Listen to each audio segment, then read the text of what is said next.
Well, hello everyone. My name is David Gross with Condé Systems, and I have as our guest speaker today, Roger Wambolt.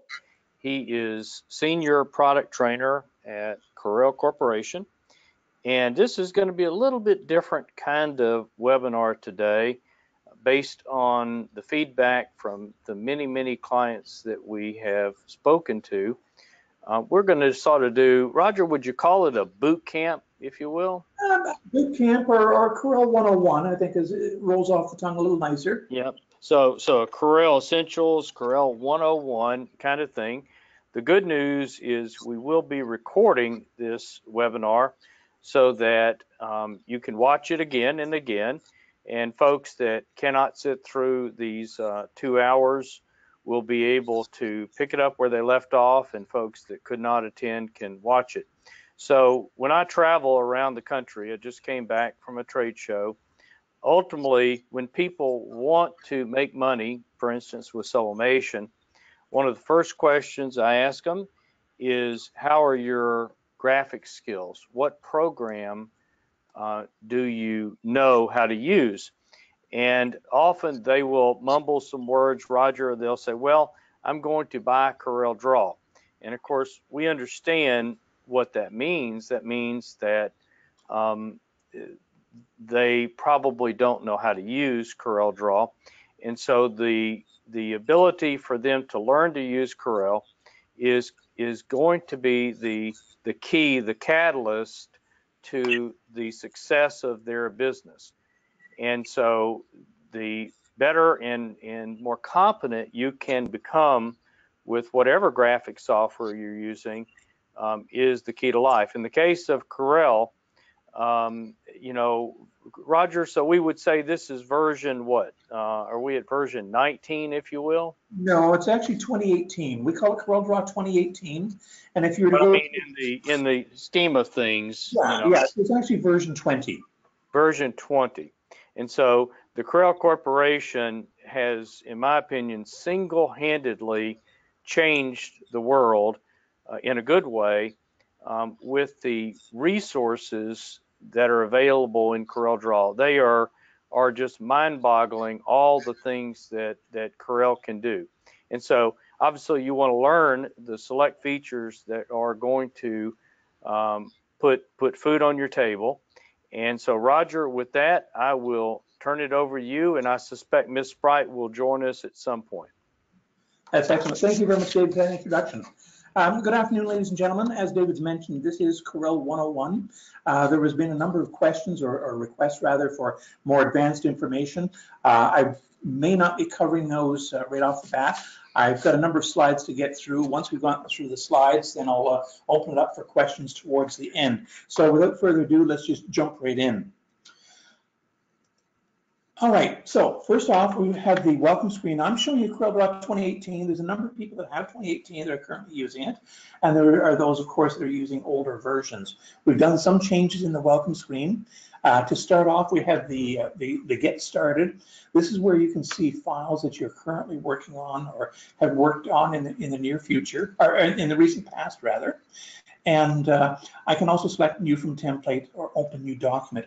I'll talk about New from Template a little bit later on. The next item down is the workspace. We have a number of different workspaces available in CorelDraw, and we've actually added one new one since CorelDraw, the release of CorelDraw 2017, and that is the Touch workspace. I'll talk about that a little bit later on. We have the What's New, and of course that's going to show you what new features are in the application. Learning is where you can... Roger, excuse me 1 second. I don't seem to see your desktop. My apologies, let me back that up. Sorry, ladies and gentlemen. Thank you, David.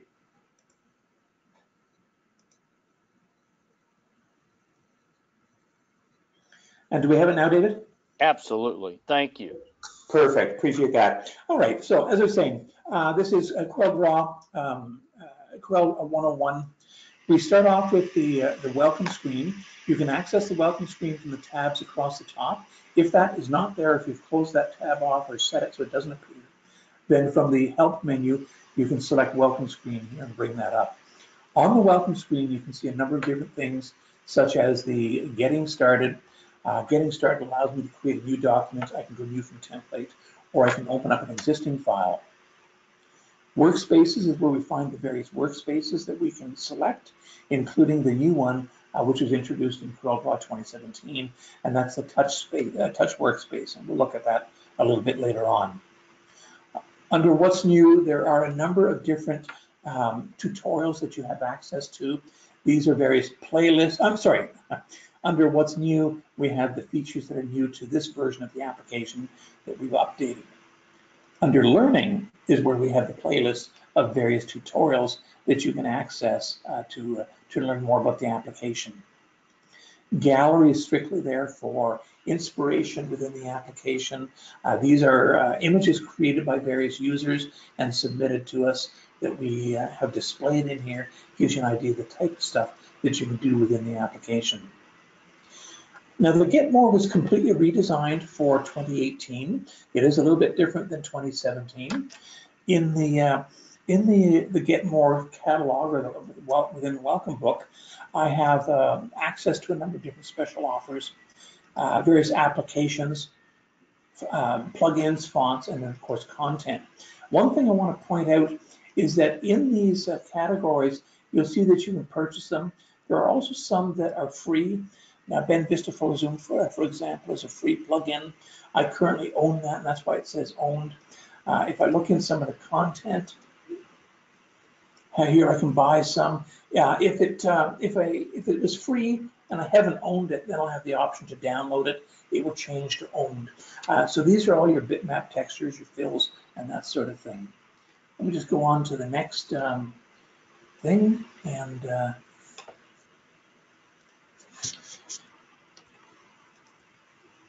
so we've covered off the workspaces, the additional help, the gallery, and then of course the Get More. I just went through it very quickly through the Welcome Book, so as not to flip back and forth.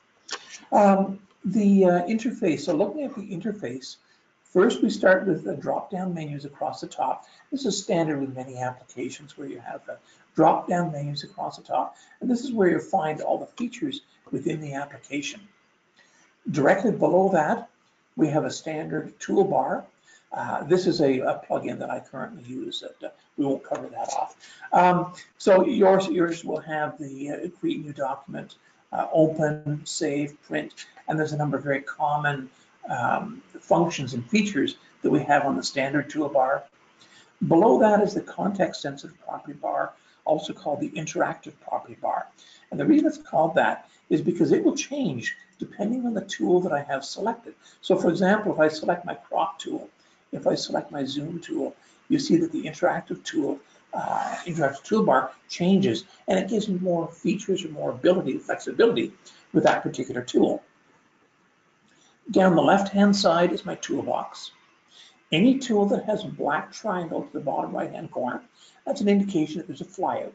So I click and hold, then I'll get the flyout from there, and I can access other tools from within here. Along the bottom, we have page navigation. And so one of the features of CorelDraw is, of course, to have the ability to have many different pages within the application. And this is how I can go forward or backward within the pages. I can also click on specific tabs to bring up those pages and move throughout it. Below that is my document color palette. Now, the document color palette is very important. The document color palette ships or stays with the file.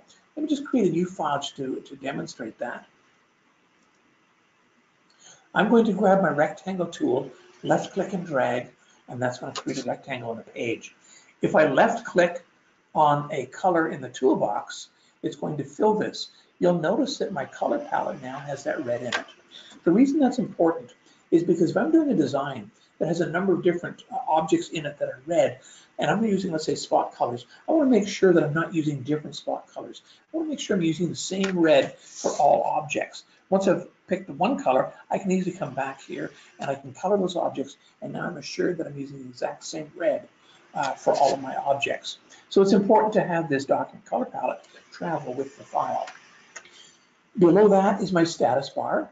If I select an image on the page, you'll see here it says bitmap on layer 1, so it gives me information about that. If you're trying to do something in CorelDRAW, let's say for example, you've got a piece of text and you want to try and change the font. If for some reason it's not allowing you to, take a look at the status bar and see what it says there. That can get you out of trouble. If I had two pieces of text selected and they were grouped, I wouldn't be able to change the font. And it's going to say down here, group of two objects. And so that's an indication that, well, I better ungroup this so that I can change my font. Down the right-hand side, I can move my go-to panel out of the way, I have the default color palette for this particular document. What that means is when I create a new document, in my new document dialog, and I'll talk about it in a few minutes, I have my primary color mode set to RGB. When I click OK to that, that's going to create the palette on the right-hand side, and that palette is going to be RGB. If I set CMYK, then of course my palette is CMYK. So it's based on the primary color mode for the document. To the left of that, you can see I have a couple of tabs here. One is the Object Manager and the other is Hints. These are Dockers. Dockers are accessible from the Windows menu down to Dockers, and then we have them all listed in here. One other way we can access Dockers is at the very bottom, and I'm not seeing it here. Bear with me for a second. There it is. I had to move my go-to panel. You see this little plus. If I click on this plus, it changes and it gives me a list of all the Dockers. You'll see that plus in a number of different locations. I have one up here. This is going to allow me to add or remove icons from a toolbar that I may need or I may not need, and that allows me to customize it. We'll talk about customization later on. Now, one other thing I want to mention about Dockers is the Hints Docker. For those that are new to the application, it's a good idea to keep that Docker open.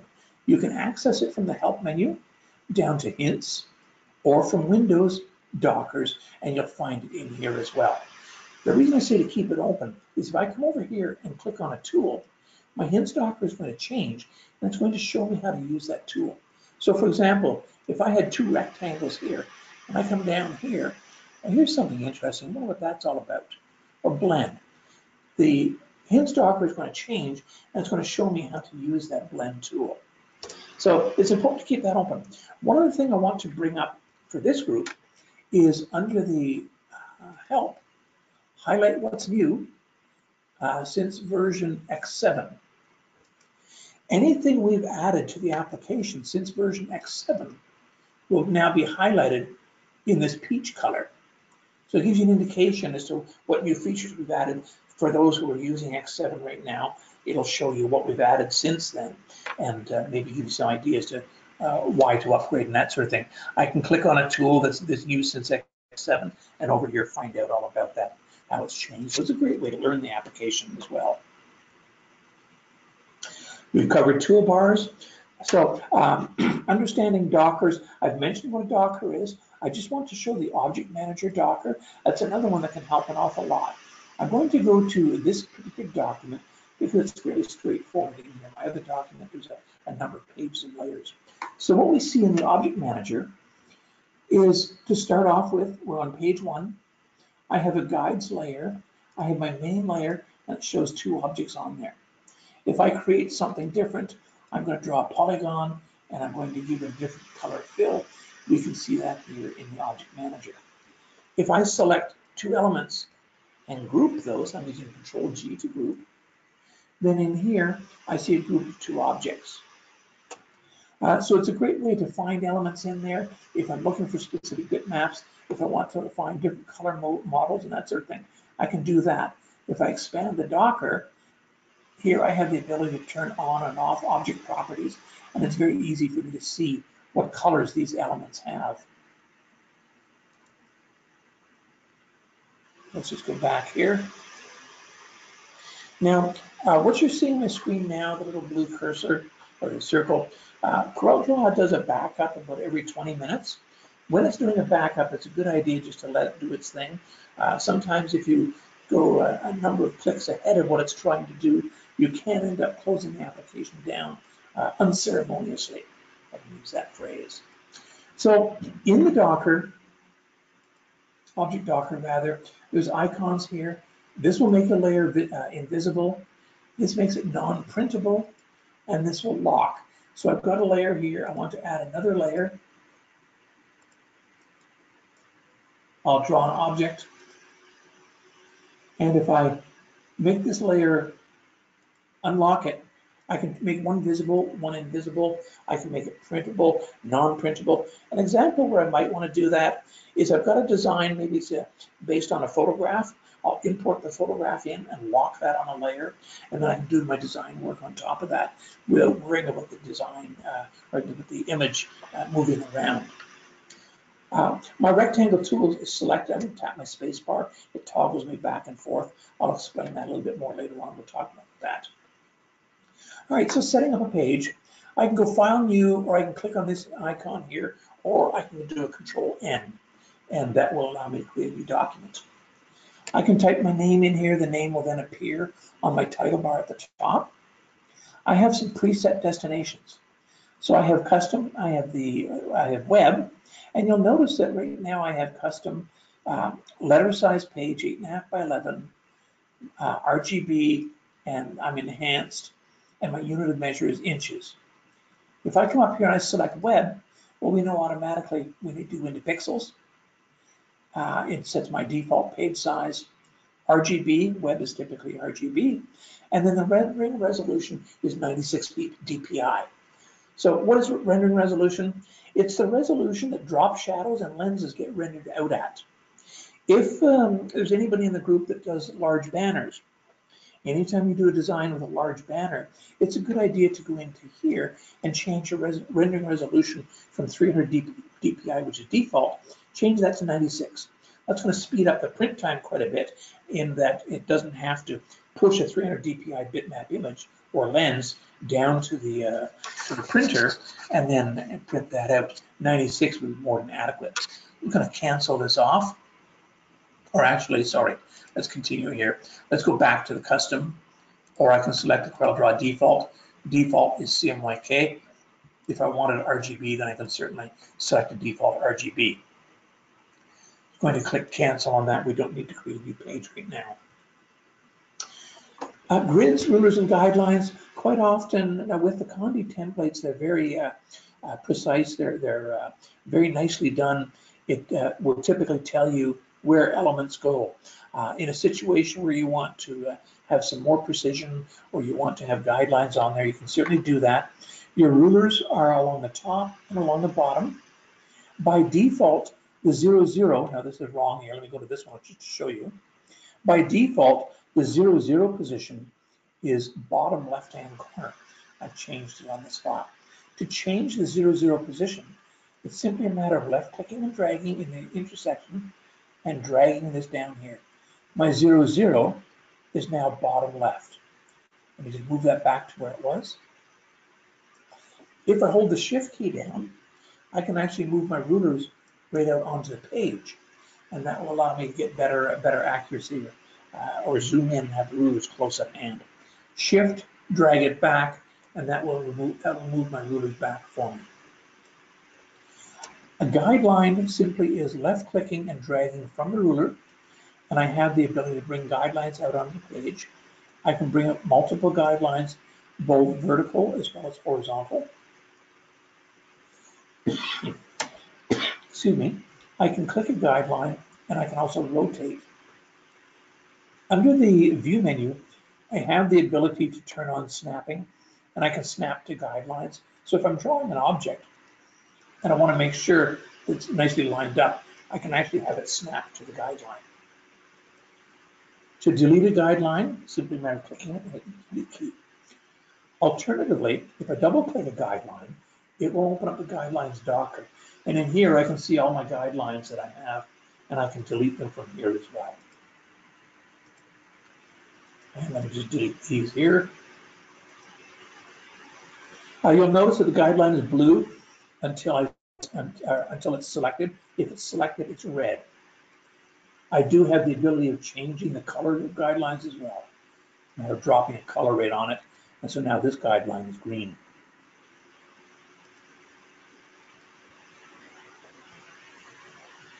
So starting with a template, that's the first one we're going to do. Let me just mute my microphone for a brief second. Sorry about that.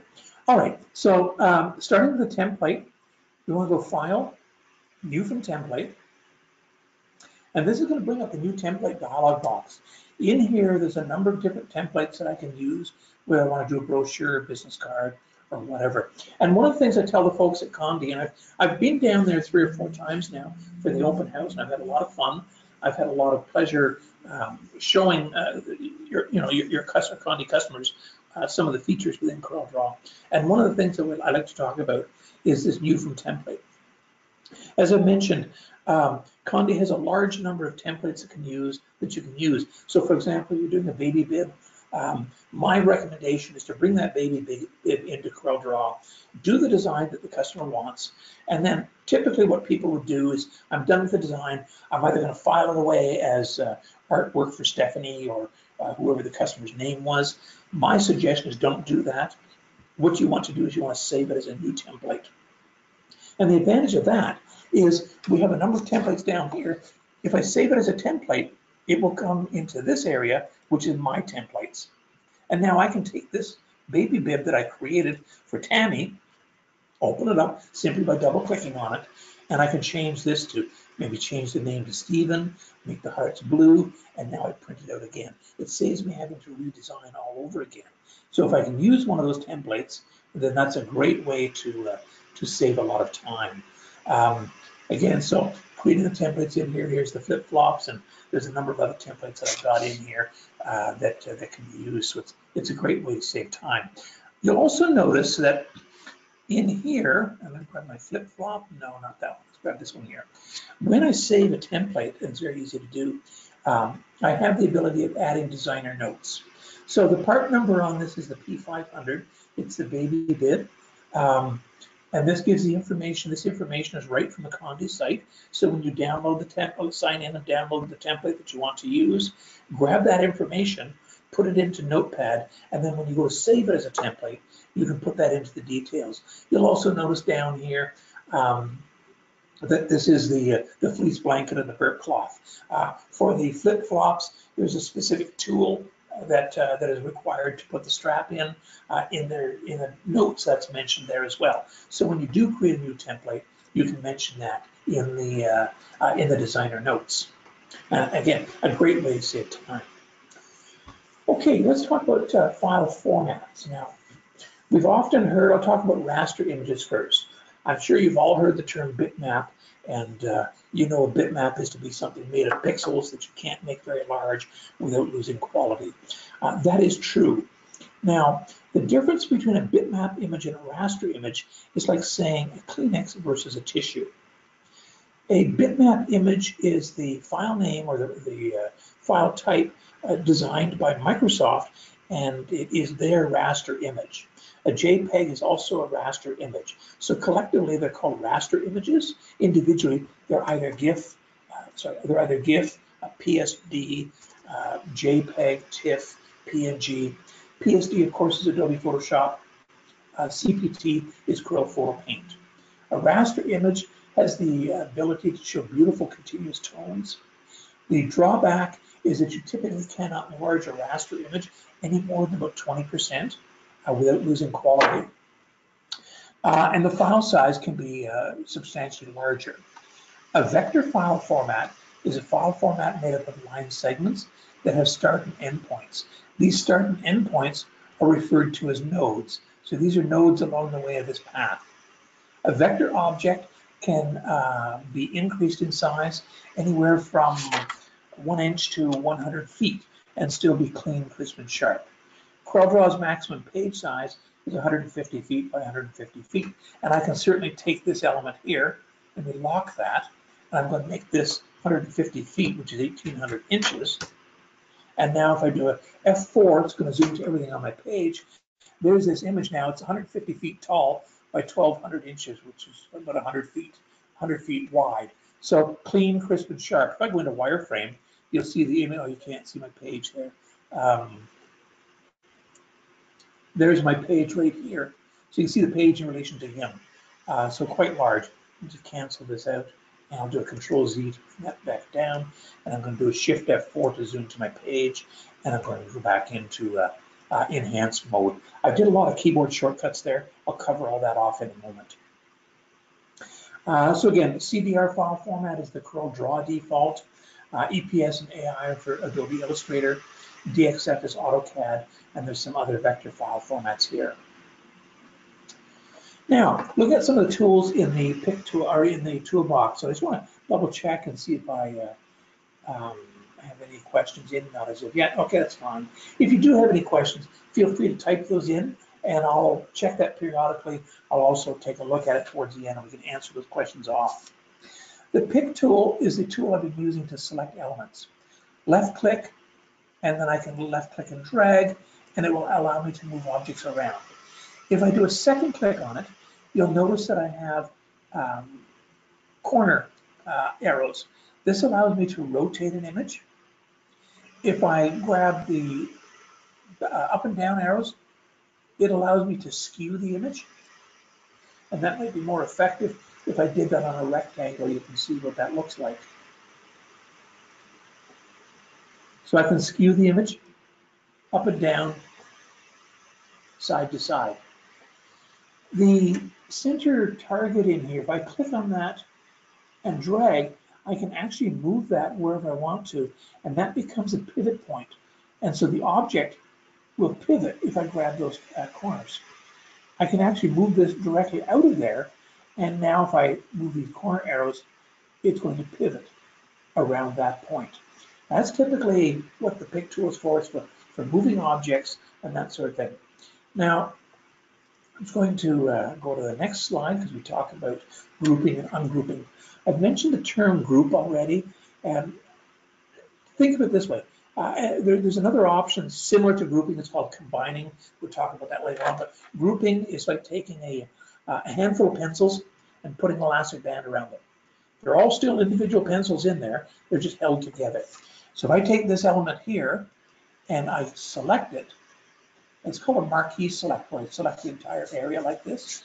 When I select that element, the only thing that will be selected is what is completely encompassed by the marquee. If I let my mouse button go here, it's only selected elements in this area. Because I didn't touch these elements, they're not grouped together. They're not selected. Just do an undo. I'm going to marquee select. I'll do a Control G to group. Alternatively, I can use the icons on the toolbar to group and ungroup. I've got these grouped, and you'll see that as I click on one element, the entire image comes along. Now, if you're in a situation where you have to color an object and it's a whole group of objects, you don't want to ungroup it, if I hold the Control key down, I can click on an element within that group, and it will select that. Notice that my sizing handles are small round dots as opposed to the larger squares. So Control click, and now I can change the color of elements directly within here without having to ungroup that. It should have been green, but it looks kind of cool. Aligning objects. Quite often you have to align objects, and by that I mean you have two rows of text and you want them to be aligned to the left or whatever the case may be. Keyboard shortcuts are very easy to use and a great time saver. I'm going to select these elements. I'm going to select the green element last. And aligning is based on the last object selected. So I want to align with the top, so T for top. It's all aligned with the top of that green object. B for bottom, L for left, R for right, C for center, and E for even. I'll do that again just to show you. I'm going to select the brown element last. It's T for top, B for bottom, L for left, R for right, C for center, and E for even. If I select these elements and I want to align those perfectly, it's T for top, and Shift E will evenly space them on the horizontal plane. I'll select these three elements, L for left, and Shift C will evenly space them on the vertical plane. So very easy to align objects, makes it a lot quicker to when you're doing up a design to do something like that. Now the next one is copy versus duplicate. I always recommend that you use the word the duplicate command instead of copy for this reason. We've got this image. I'm going to zoom in a little bit more. I've got this element, and I'm going to do a Control C to copy. I want you to don't watch this object. I want you to watch my cursor. Control C to copy. You see what happened? That little blue circle. What that is Windows is actually taking the element, or sorry, Draw is taking the element and it's copying it to the Windows clipboard. That creates a temporary file. If I do a Control V to paste it back in, I have that circle back and it's reading from the temp folder and dropping it back into the Draw. The drawback with that is that you end up building up a number of temp files in the system. And of course, temp files, I use analogies like air and drain. They can just plug up the entire system. So if you don't need to do a copy, then do a duplicate. It's always a lot better. A situation where I might want to do a copy is I want to take this and copy that, and I'm going to go to a different page, and I want to paste that back in. So that's one situation where I would use the copy paste. But other than that, it's duplicate. Now, I'm going to take this element, and you'll notice with nothing selected, this is my duplicate offset. I'm just going to set that to 0.5 for a second, just so you can, to better demonstrate what I want you to see. I'll select this, I'll do a Control D to duplicate. It's actually moved it over a ½ inch. What I usually do is I set this to 0, 0 all the time. And that way I know exactly where my copy is. It's going to be directly on top. And now I can take this and move it wherever I want to. I'm going to move it right here. Now we have something called Smart Duplicate. And what Smart Duplicate is it remembers the last move that I did. I'm going to do a Control D again, and it's going to remember how much I moved that over. And it's going to create, and keep doing Control D, Control D. I can marquee select these. I'm going to do a Control D. Now watch this. This is a secret thing that not a lot of people know. I'm sharing it with you guys. Interactive property bar. This is our X and Y coordinate. That means where this is on my page. This is the dimensions. So it's 6.9 inches from here to there, and it's 1 inch high. I want to take this copy and I want to move it down. So I want to go minus. They're 1 inch. So I want to go 1 inch. I don't need the inch mark. I'll take that out. Minus 15 millimeters. And I'll hit enter. It's now moved that copy down 15 millimeters, a 15 millimeter gap. Smart Duplicate remembers that. And so now I can create an array with those elements. If you want to do a chart or a table, or maybe you need to do a grid for something, it's a great way to do it. Okay, sorry. Now, one thing I want you to point out as well is when I move this around, you can see the outline of that object. Take a look at this element here. If I move that, I'm not seeing the same thing. What I am seeing is a diagonal line on the bottom left-hand corner. That's a telltale sign that this is what we call an OLE object. That's spelled O-L-E. It stands for Object Linking and Embedding. And what it is it's an element that has been copied from a different application. In this case, it's copied from Excel. If I double-click this, draw, oh, failed to launch. Well, that's not good. I might have a problem. Oh, I wonder if because Excel is open right now.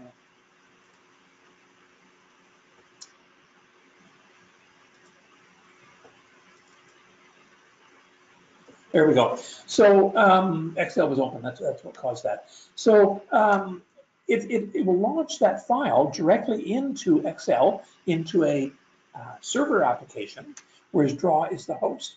I can come here, for example, and maybe I want to change the text on this. Let's just change that red.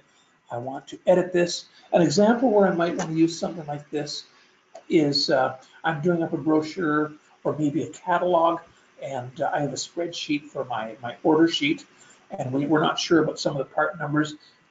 I can do all the artwork, and then later on, once we get all the numbers finalized, then I can go ahead and I can update this. I'm simply going to close off Excel. And you see it's updated my numbers. And that's what happens when you have an overlay object. Okay, creating basic shapes. So I talked about the rectangle tool. Left click, hold the rectangle, or click on it, and then left click and drag. If I left click and hold the control key down, it will create a perfect square. Without the control key, and I should have done it with this one, without the control key, I can make my rectangle whatever size I want. Again, clicking the center, I get my handles and I can rotate it. Now, if I grab my shape tool, the rectangle has certain properties, and I can actually take this corner and I can pull that in, and that gives me a rounded corner. I can do that with the shape tool. Let's do it to this one as well. You'll notice that all four of them are rounding. That's because this is locked. Now I have the ability to do it manually up here. I can also create a scalloped corner and a chamfered corner as well. Again, pulling in on this changes the shape and the size of that. If I grab an ellipse tool, I can create an ellipse. That's Canadian for circle. If I hold the control key down, I can click and drag and create the perfect circle. Interactive property bar allows me to do other things with that. For example, I want a pie shape. I'm going to grab my shape tool, and if my cursor is on the outside, it's going to create an arc. If my cursor is on the inside of that area, it's going to create a pie shape for me. It's on the inside, so that creates a perfect circle. It didn't go all the way around completely, but there we go. So basic shapes, I have a polygon, star, complex star. There's other tools in here. I encourage you to play around with those. When you do, make sure you have your hints docker open, and it's going to show you how to use some of those. If I draw a star, for example, left click and drag, my interactive property bar says to create a 5-point star. Maybe I want an 8-point star. Or I want to create a little starburst that I can put a price in. I'm going to grab my shape tool. I'm going to take one of these nodes and I can move that node out. So I have now created something like this. Let me drop this down to 6 just for fun. I can grab my shape tool and pull this node right on through. Oh, sorry, not with the star. That's with the polygon. Let me grab my polygon.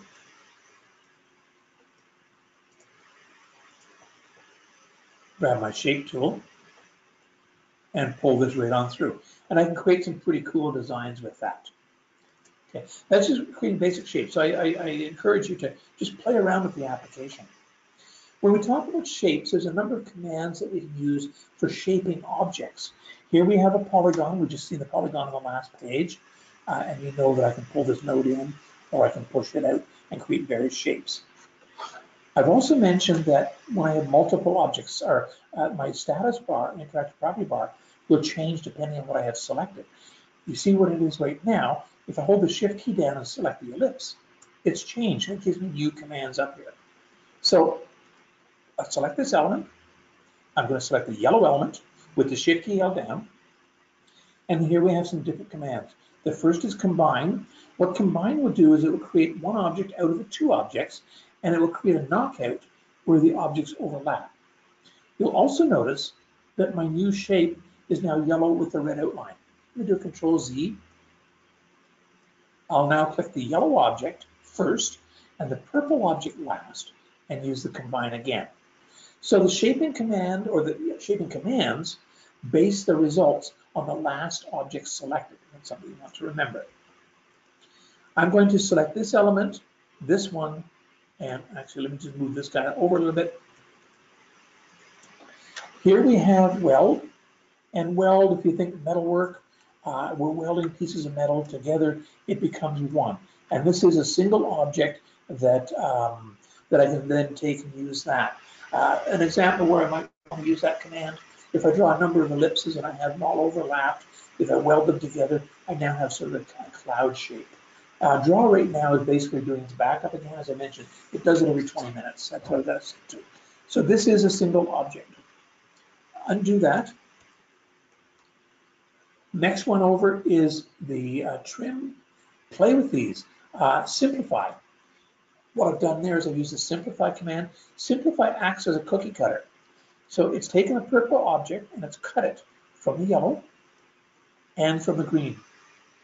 It's also taken the yellow object and cut that from the green. So it's a great way to create various shapes for the designs that you want to work with. Now, I mentioned already that vector artwork consists of nodes, start and endpoints, and nodes. I'm going to grab my freehand tool, and that's what I use to draw with. You'll notice if I click here, let the mouse button go, it's a straight line, single click. Note my cursor is a downward, it's kind of hard to see it there. Let me do it this way. Note my cursor is a downward pointing arrow. That means if I click again, it's going to start the new line where the last one left off. So I double click, and now up here, a single click. I've now created a solid object that I can go ahead and fill. We'll use that premise to create this object here. So single click, double click, double click, double click, double click, because I want it to end and start there, and I want it to end over here, so a single click. I'm going to grab my shape tool, I'll marquee select these, and then on my interactive property bar, I have some tools that I can use for modifying these lines. Now, I do realize that I'm going a little bit fast through this. I've got a number of slides to get through, but do remember that it is being recorded, and so you will be able to download that and play it back at your own speed and stop and pause and that sort of thing. But I want to get as much in as I can. So I'll marquee select this entire thing. On the interactive property bar, I have some shaping commands. I'm going to grab this. What that's going to do is it's going to convert these lines to curves, which basically means I can now take this and change the shape of that line. You see what's happening is I'm now able to move this line around and try to recreate the outline of this letter B. You know, that's not too bad. I mean, I can be a little bit more precise. If I wanted to be much more precise, I can double click and add a node, and I can then move it from this point. So double clicking will add a node, double clicking a node will remove it. I'm going to create another element, single click, double, double, single. Grab my shape tool, marquee select that, convert that to a curve, and now just take this curve and move that into place. I'll tap my space bar. Space bar is going to toggle you back and forth. This is a valuable one. Space bar is going to toggle you back and forth from the pick tool to the current tool you're using. For example, I have my ellipse. I'll draw an ellipse. Tap my space bar. I've got my pick tool.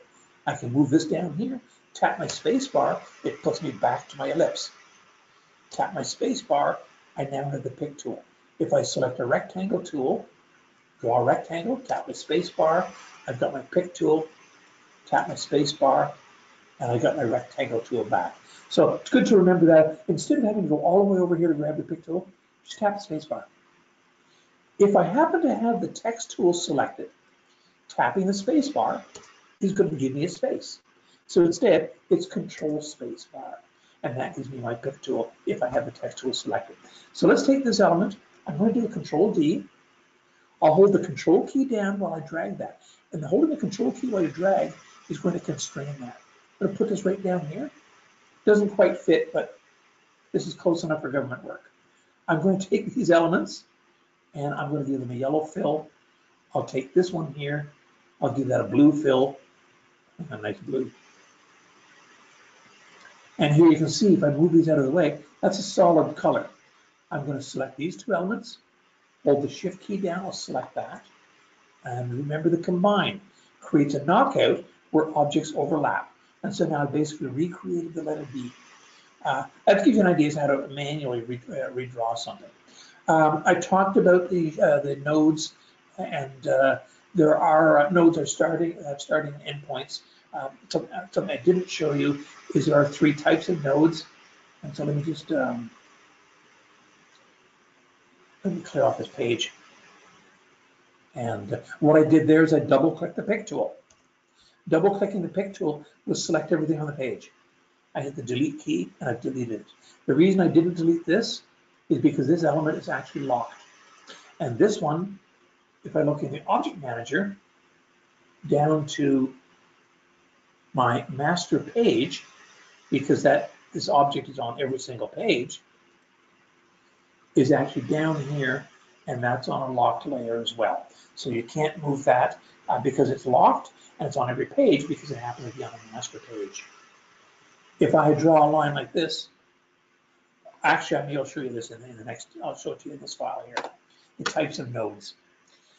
So this is a frame that I created for laser engraving, and this would be on a piece of wood, and Clementine's picture was in behind here, and that was something I gave my publisher or my producer when I did the lynda.com titles for his, he had an 18-month-old little girl, and I made him the frame and took it down. But if I zoom into this, you'll notice that I have little red squares, and this is a triangle.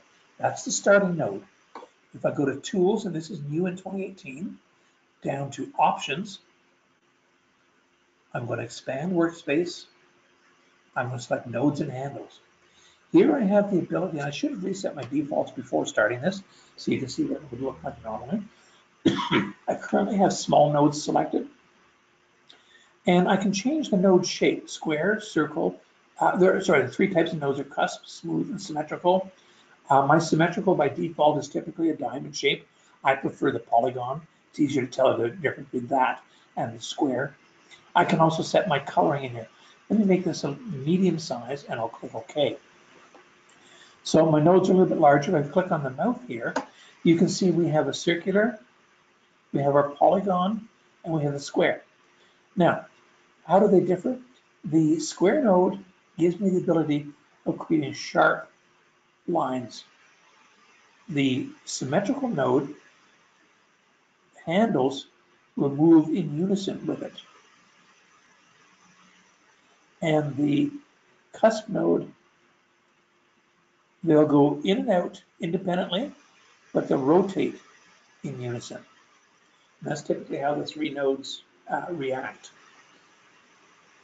So Shift F4 is going to zoom to my entire page. F4 will zoom to all the artwork on the page, and Shift F2 will zoom to whatever's selected. Let's go Shift F4, and I'll go on to my next page. Other shaping commands are located under the Shape tool. Now, you'll notice if I right-click, my toolbars are currently unlocked. By default, we lock the toolbars. And the reason we do that is because a number of customers have been having problems with losing toolbars. They'd call us up and say, well, I can't find my standard toolbar. Well, we go ahead and we say, okay, Mr. Customer, right-click and go select standard toolbar and turn that back on. So instead, what we've done is we've locked toolbars so they don't accidentally get deleted. Undeleting them allows me to customize my interface. I'm going to pull this right off, and now I can dock this wherever I want to. First one is we have the smooth tool, and I don't know if I can show it with this object here. A smooth tool basically allows me, well, let me see if I can demonstrate this. If I create this, and let's go grab my shape tool. I have another image that works, and I'm just going to, what I'm doing is I'm adding a lot of nodes to this line. So sometimes, depending on what you're doing, if you're doing laser engraving, if you're doing vinyl cutting, sometimes excessive nodes can really get in the way and cause problems. The smooth tool, let's want to grab this one and let me add some more. The smooth tool allows me to brush over this, and you'll notice that I've now lost a lot of the nodes that are in there, and that's what the smooth tool does. We have things such as a smear tool. Smear will allow me to smear vector objects.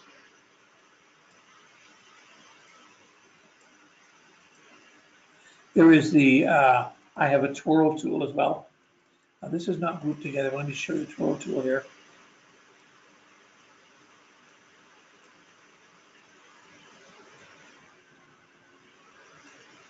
Now, not working that well. Adjust the speed of it, maybe increase the size a little bit.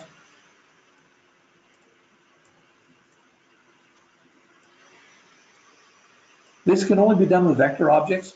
If you wanted to do that with text, you'd have to make sure your text was, that's a little bit too much.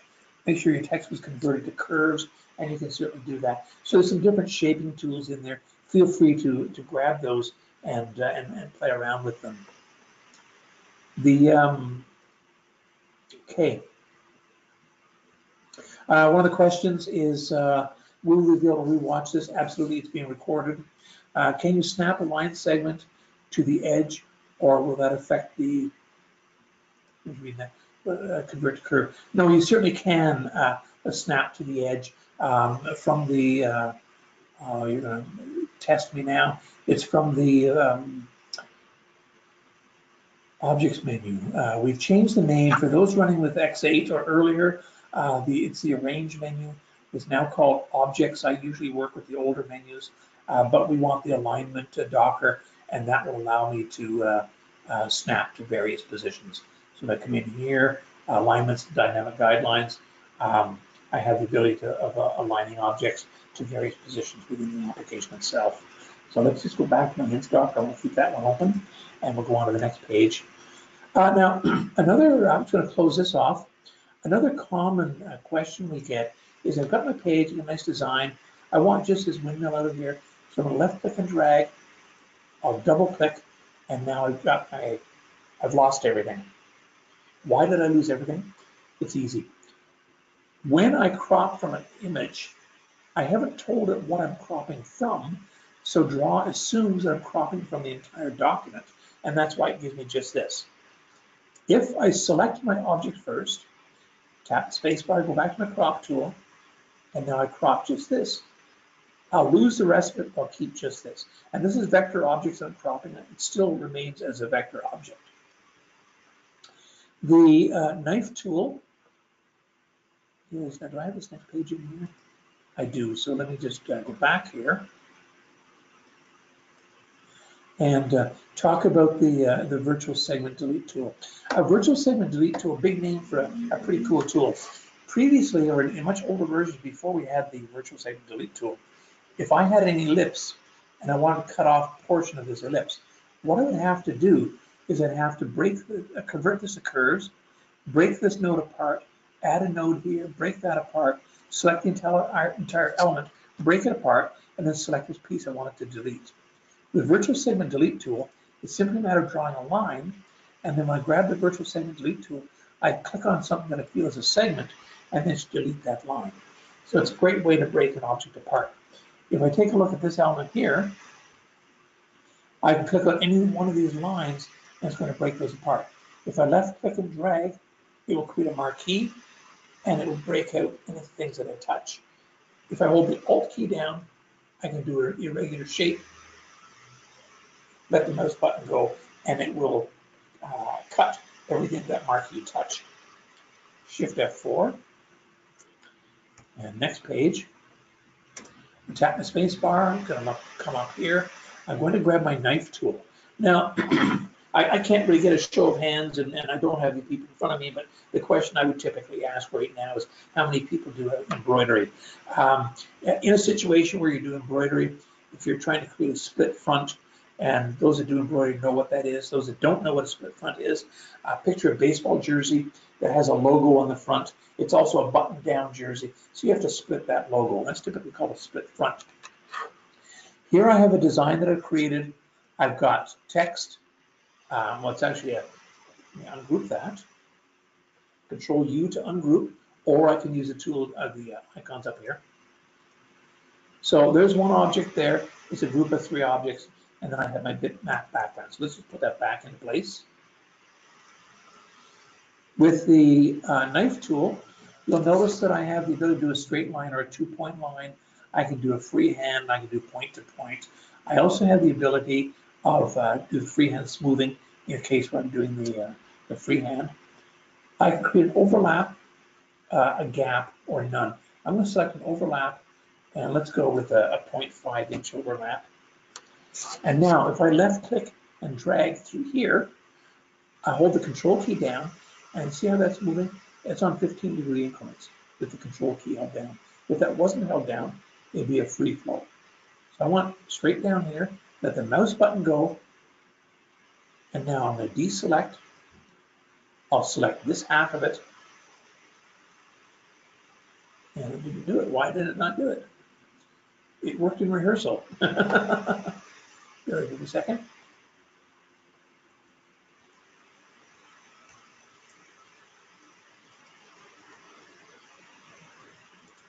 Try this again. Knife tool. Let's try a gap this time. Gap's much easier to see. There we go. It created the gap. Let's do an undo on that. Let's do an overlap.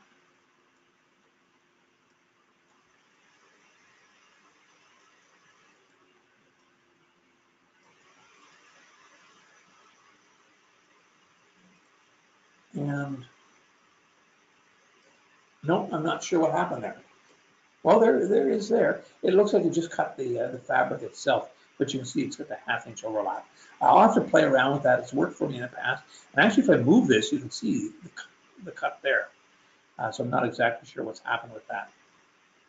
All right, the next tool is Live Sketch. Now this is new in, we added Live Sketch to CorelDraw 2017. And even before then, underneath this tool here, we have Smart Drawing. Smart Drawing was added in CorelDraw 10. And it's a great way to allow me to use a stylus on the system, and I create various shapes simply by using my pen. Excuse me. Let me grab a small sip while doing that. So we've added the Live Sketch, and let me just do a couple of undos. Now I'm on a Wacom Mobile Cintiq, Wacom Mobile Studio Pro is what I'm currently on. So it's a 13-inch tablet, and I use a stylus with it. So I can come into here, and I can grab my Live Sketch tool. Live Sketch. And the way Live Sketch works now, I'm terrible at drawing. I have problems with stick people. So I'm just going to scribble in here. I'll do a single stroke. Let the mouse button go. It stays blue. And in a second, that's going to turn black. That's based on my timer up here. So let me just drop this right down. As I draw, and I can do chicken scratch type lines, I'll let that go, and it's going to commit that and create the solid line. The next setting over dictates how close I have to be. You'll notice the line turns red. If it turns red, that means I'm going to continue from where that line left off. Let it go. Now this was a little bit too far. That was greater than 5 pixels, and that's why I created a separate line. So very easy to do sketching like that. Let me just check my next page and see what that one is. Okay, I'll go back. Now, I'm going to double click my pick tool. I'll hit the delete key and delete that. The next tool down is the artistic media. What I'm going to do for that is I'm going to go to my tools menu, down to options, to workspace. I'm going to select my touch workspace. Now, of course, I could have gone to the welcome book, but I just wanted to show you another way. One thing you may have noticed right off the bat, that everything on my screen got bigger.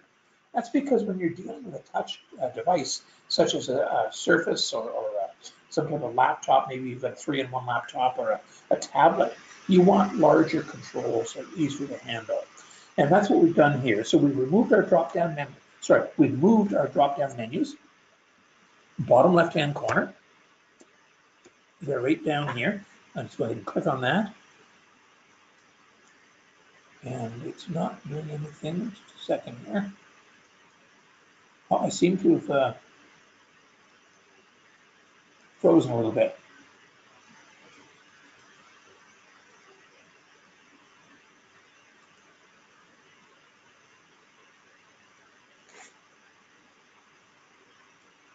So bear with me for a minute.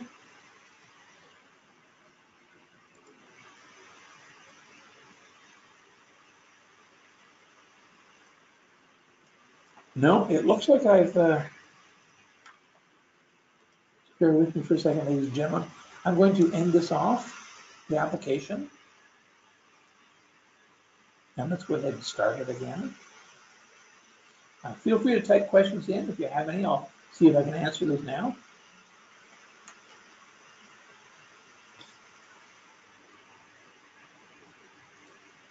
You'll notice that CorelDraw has found an auto backup, and it allows me to open that up. When we save a file, it creates a backup. Once it's saved successfully, it will remove all the auto backups that you have. But if you close unceremoniously, then it will say that it's found an auto backup. It's found another one as well. I think it was a project I was working on before this webinar. Yeah. Okay, so it's the other file we had there. Okay. You'll also notice that it's untitled. One more thing I want to point out.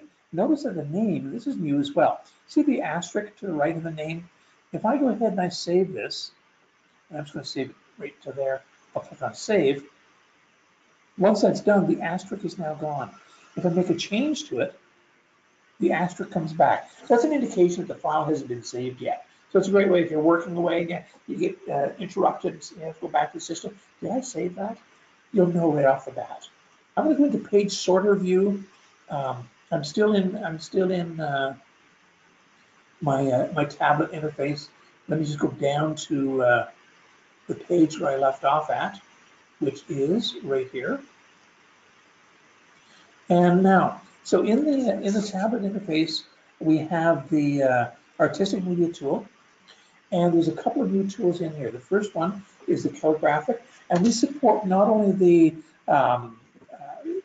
RTS, which is a real-time stylus, but also the WinTab, two different drivers. This allows me to do, and I'm using a stylus right now. It allows me to do calligraphic style writing. I'm not very good at it, but you get the idea. So I do those. The next one, and the main one I wanted to point out, though, is the expression pen.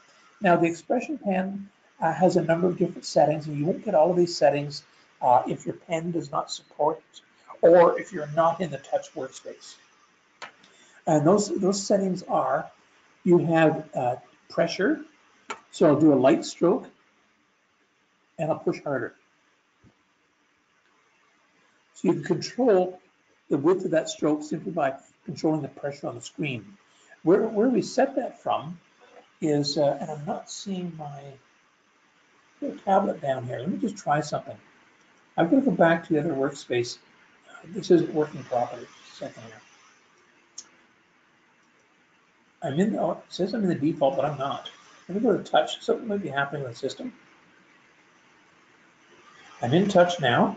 Let's go back to my document. There we go. I'll go into options, expand global, and here we have pen settings. And this is where I calibrate the way my pen is. So I want to do 3 strokes, very light, going into heavy.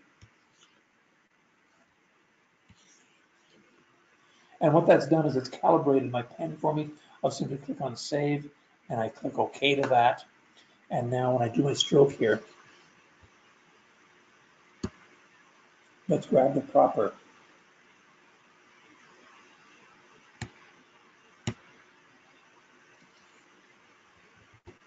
So I can create the various strokes. Now, so with pressure is one, tilt is the other. And let me give a much larger pen nib just to demonstrate this. I want you to take a look at that blue circle. All I'm going to do right now is I'm laying my pen down on an angle. So you can see it covers in the tilt, and the bearing is when I rotate my pen around on an angle. So it supports the bearing as well. And that, of course, is based on the type of stylus that you're using. Let's go back to my other workspace, which is the default. And while that gets itself set up, so the question is, what model am I using? I'm using the Wacom Mobile Studio Pro, it's called. Yeah. Okay. And go back to my document. And let's just minimize that. So sometimes if the application isn't responding properly, you may have to reset the defaults. And I think what I might have to do is do just that. In default, I'm not seeing my menus at the top. So let's get to the technical side of things for a little bit. I'm going to say no to that. I don't want to save the changes. And I'm going to reset the defaults. The way to do that is two ways. One is to launch the application and hold the F8 key down.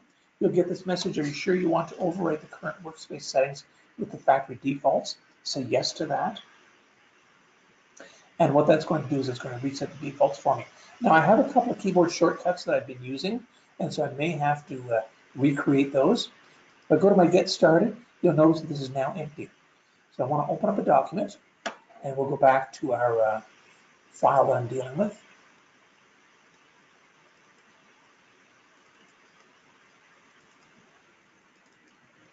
And we'll just let that open up.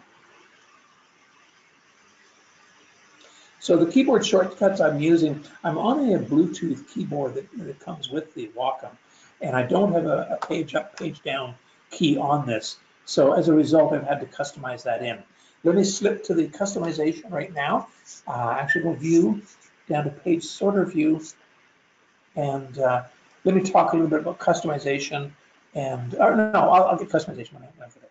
I'm coming in here to this page, Tools, Customization, Commands,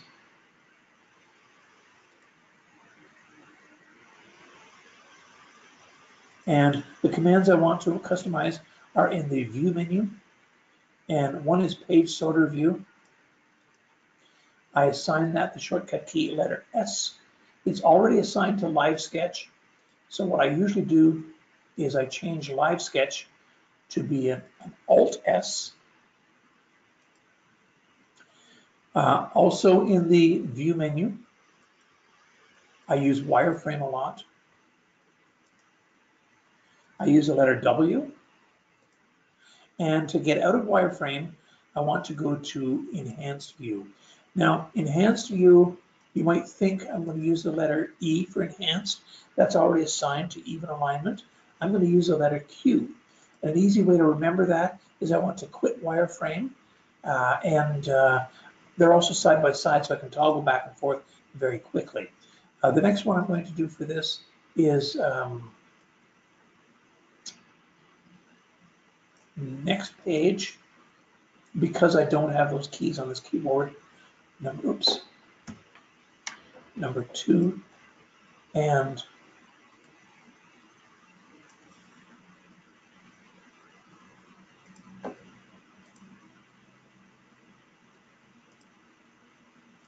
previous page is number 1. And so now I can go next to the previous page easy. I can also go wireframe and enhance, toggle back and forth. So customizing your keyboard shortcut, great way to save time when you're working with stuff. Okay, let's take a look at the next page, which are your interactive tools. Interactive tools are on the left-hand side in your toolbox, and it's this icon right here. Click and hold. Actually, let me come up here. I'll right-click. Notice that it's locked. I'm going to unlock. Click and hold. I can grab this gripper bar and just pull that right off. So the first one is drop shadow. Very easy. Click on the drop shadow, pull and drag, and that's all there is to it. Zoom into that. You'll notice that I can change the position of that shadow. I can also set the feathering by moving the slider up. I can also change the color of the drop shadow simply by dragging a color and dropping it into this little square. Now it's the tip of the arrow, the tip of the cursor, that I want to touch the inside of that, and that will change the color of that. I can do a drop shadow from an angle. So it changed the way it looks as though it's coming from the image. Very flexible, very easy to play around with that. The next one is contour.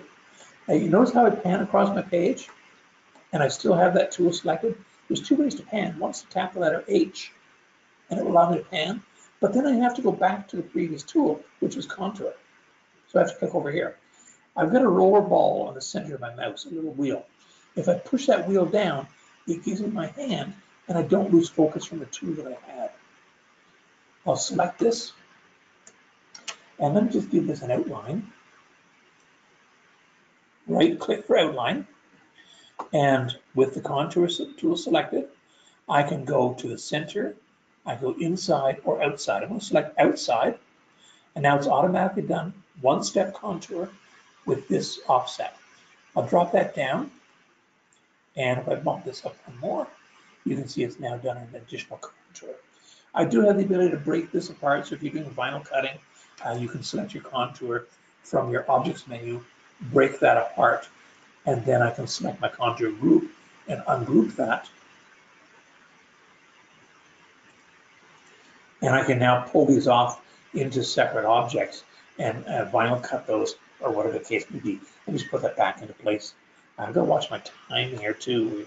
We're doing pretty good though.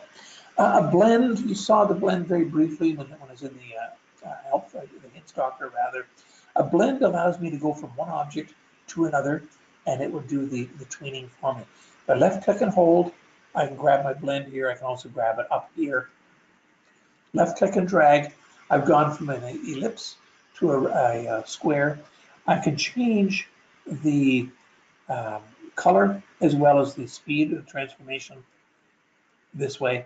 If I double click this, I can actually pull these apart, change my color and my speed independently. If I select this element, this blended object, and then from here, you start, no, I want to,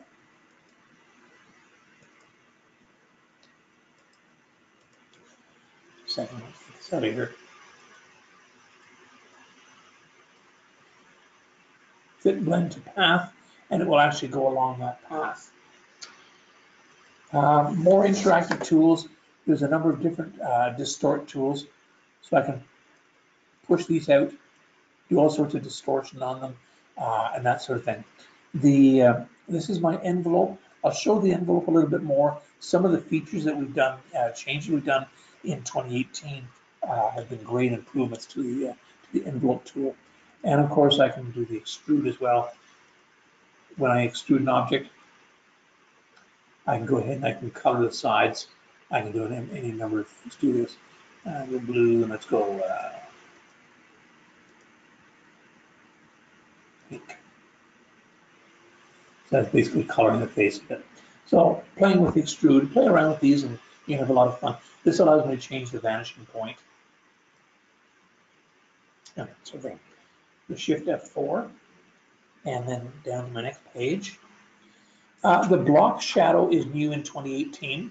Block shadow allows me to take an element and create a solid shadow behind that. Similar to the drop shadow, however, this is a solid color. One would say, and I've been asked, well, why not just duplicate the object, make it black, and put it behind? There's other features that we can use with this. For example, I can easily change the color of that. Hit the drop down, let's make that red. On the interactive property bar at the top, I can set that to overprint. I have the ability to simplify, and simplify, of course, is going to knock that out. We've seen the simplify command before. So if I now take this, go to objects, and break it apart, you'll see what it's actually created with that red element. We do a Control Z. I can also change the, give it a padding around the outside, and so it's actually going to create a pad around the outside of the, that was way too big. Let's go down, not smaller. So you can see a bit of a border around this. So that's the block shadow. Eyedropper tool is the third last in the toolbox. Eyedropper tool allows me to pick up a color and actually use that color. So for example, if I left click on this green, it changes to my fill tool, and I can now click on this text. So if I wanted to add a title on top of a brochure, or maybe it's I'm doing a mouse pad with a baseball team, and I want to pick up the blue from the jerseys and put the child's name in the same color of blue, then it's easy enough to click and drop that on there. Excuse me. The other thing I can do with the drop shadow tool, if I click and hold, we have an attributes shadow. So under attributes, I have the ability of copying any of the attributes that you see here from one object and dumping it onto the other. So if I have a drop shadow on one element, I can pick up that drop shadow and copy it to another. So if I have multiple pieces of text and I want to have the same drop shadow, it's easy to do something like that. Interactive fill, I'm going to select this element.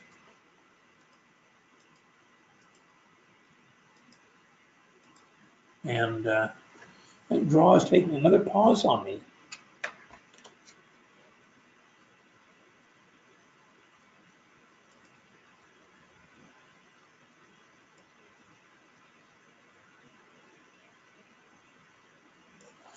Okay. Thank you. It had to take a little bit of time. So interactive fills and fills, outlines, and that sort of thing. Here's a little trick. If I double click on my status bar, it's a great way to get it into the fill dialog very quick. So here we have a uniform fill. I can do a fountain fill. The fountain fill goes from one color to another. In here, I can change this color. I'm going to make that, let's make that a red. I can double click anywhere in here and I can add another color.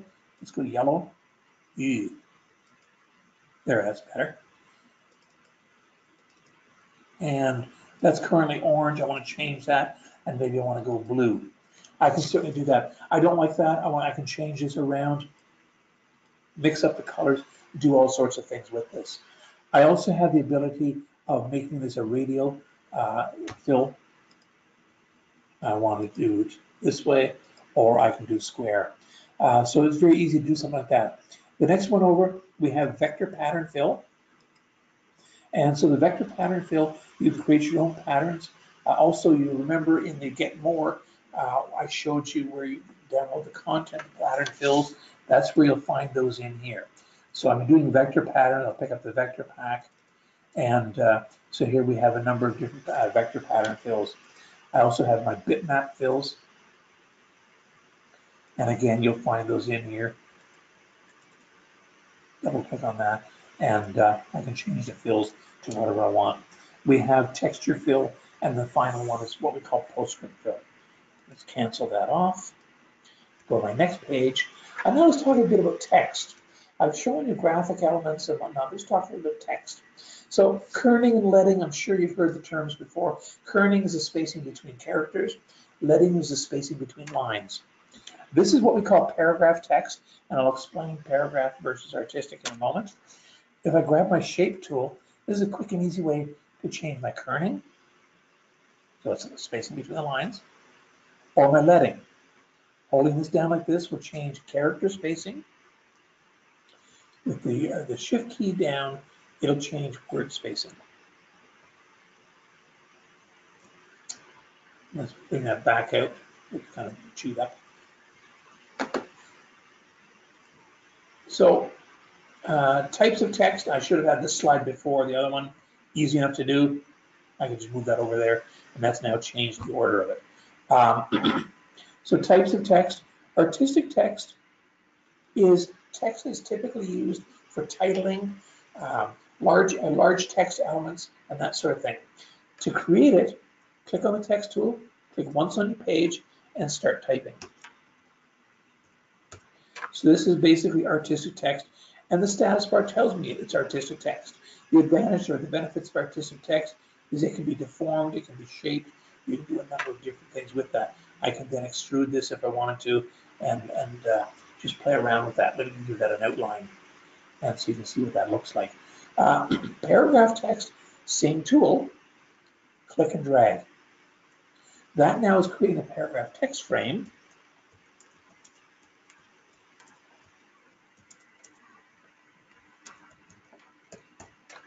And I can type the text in there. Paragraph text is typically used for ad copy. You're doing brochures, you're doing maybe you're doing a newsletter. You're going to be using paragraph text for that.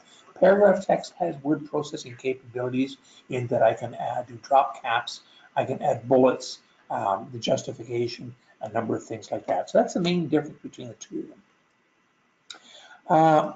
So working with text, I'm going to open up an exciting tool, and it's called the Corel Font Manager. We introduced this in CorelDraw X8 and have done a lot of work with it in 2017 and 2018. So I'm just going to type in Corel Font Manager, and this is going to launch. Now, typically Windows, you don't really want to have any more than about 300 or 400 fonts on your system. On my system, I have a large number of fonts, and one of the nice things about the Font Manager is it gives me the ability to use fonts that aren't even installed. Sounds crazy, but it's true. Here's what we can do. So at the very top, this gives me the ability to add a watched folder. Now, what a watched folder is it's a folder where you're going to put your fonts in it, and then Font Manager is going to watch that. And it's going to say, okay, well, I can use these fonts. By default, your watched folder is in the Documents folder, Corel Content, and Fonts. So this is my watched folder. You can see in here, I have, bottom left-hand corner, 9,669 items in there. So I've got a lot of fonts on my system. I've only got about 400 fonts installed into Windows, but I can use any one of those. So I can add a new watched folder if I want to. This is one of my customers, so I've got their fonts here, and then I've got another fonts folder that I'm currently watching as well. This allows me to create a new collection. So I can take any one of these fonts and put them in various collections. Let me move this down a little bit. So you can see I have chalk fonts. If I want to make, do something that looks like a chalkboard. I've got grunge fonts. I've got outline fonts. I've got all kinds of different fonts in here. And it's taking its time. This is outline fonts. I've got symbol fonts in here. So it allows me to use, catalog those and sort them by the types of jobs I'm doing or by the style that I want to try and create. Now let's go back up to my fonts, and I want to tell you a little bit about these colors. Here you can see, and let me just clear my filters. Here you can see we have yellow and green. So green are fonts that are currently installed in Windows. Yellow are fonts on my system that have not yet been installed. Gray, we saw gray there a second ago. Gray is a font family. If there's a font that I'm going to find I'm using a lot, I can right-click and I can select Install. But yes to that, and you'll see this is going to turn green in a second. And that's because this font is now installed into Windows. I can right-click and select Uninstall. That's now taking it out of Windows, and this will turn back to yellow. Or I can right-click and select Delete, in which case it will delete from my system. If I take a look at the Content Exchange, those ones are white. Now what we're seeing here, these are all the fonts that are available when you purchase CorelDraw, and they'll typically be white. The reason this one is yellow is because I've downloaded it, but I haven't installed it. This one here, I'll right-click, download. It's downloading it from the Content Exchange server onto my system. That's going to turn yellow. And then I can right-click and I can select Install, and that's going to make it turn green, and it's going to put it into the Windows Fonts folder.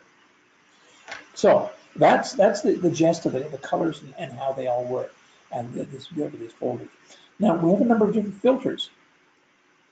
I only want to, and this scroll to the top, I only want to see my installed fonts. Simply a matter of clicking on that, and I'm going to select my fonts folder.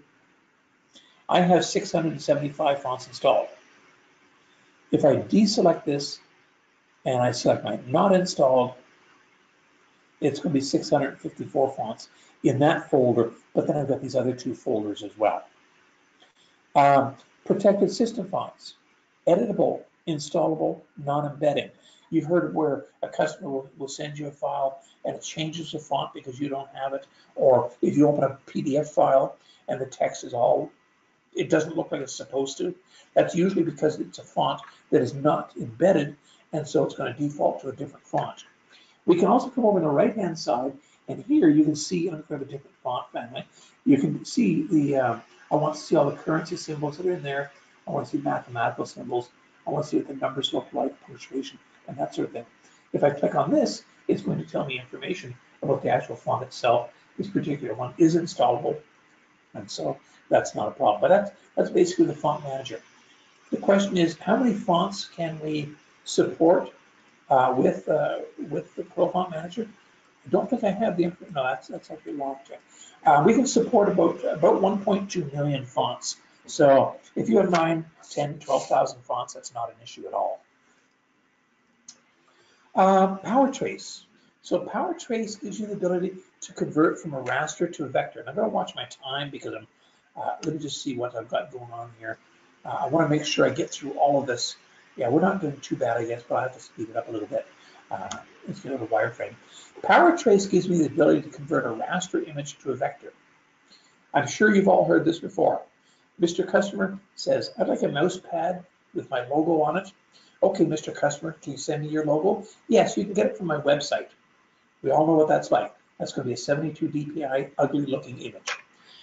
In CorelDraw, select the image. I'm going to click on Trace Bitmap. Centerline is typically used for technical drawings. Outline, I prefer to use clip art. It's going to go through, it's automatically trace that for me. Now you'll notice that I have some white in here. I don't want that. I've told it to remove the background, but it didn't remove all of it. If I select remove color from entire image, it's also going to remove the white from his belt. So what I'm going to do is I'm going to specify the color. And it's really not behaving for me today, is it?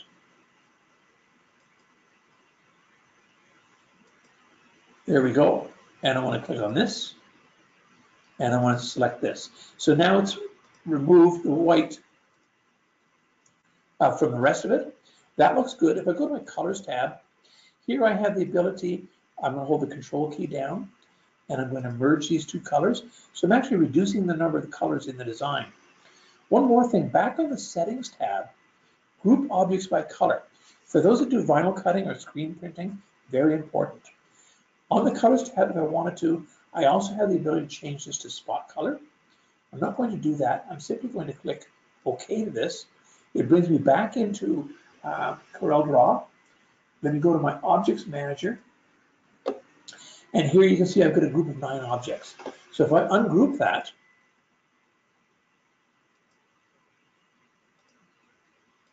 we are really not behaving today. All right, my application isn't behaving, so we are a bit of a time crunch right now, but I want to nip this in the bud once and for all. I'm going to close this down. F8 obviously didn't do what I wanted to do. So if I have the Windows key letter R, I'm going to type in %APPDATA%. This is the application data folder, and that's because I typed it wrong. So let's just go.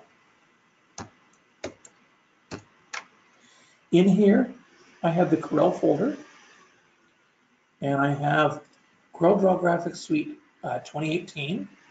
I'm simply going to rename this.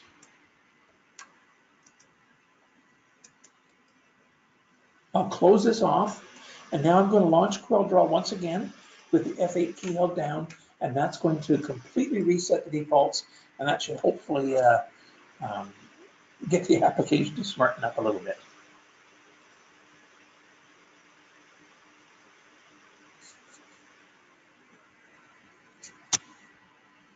Okay, let me go ahead and I'll open up that document. And of course, it's the desktop.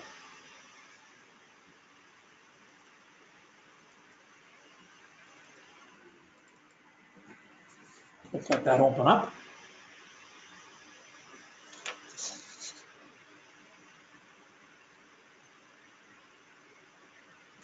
And I'm not going to worry about the customization right now just because of time. I'll go to page sorter view. And let me just do this very quick because I wanted to show one thing here. Clip art, group objects by color.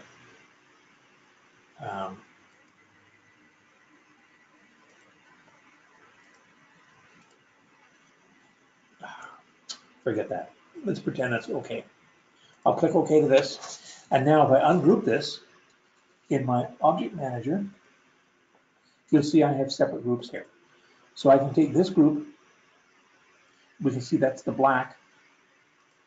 This one is the yellow interactive property bar. If I double click this, I can come into here and I can change that to a spot palette and I'll click OK. Go through those various colors, changing the spot. I've now separated that, ready for vinyl cutting or screen printing.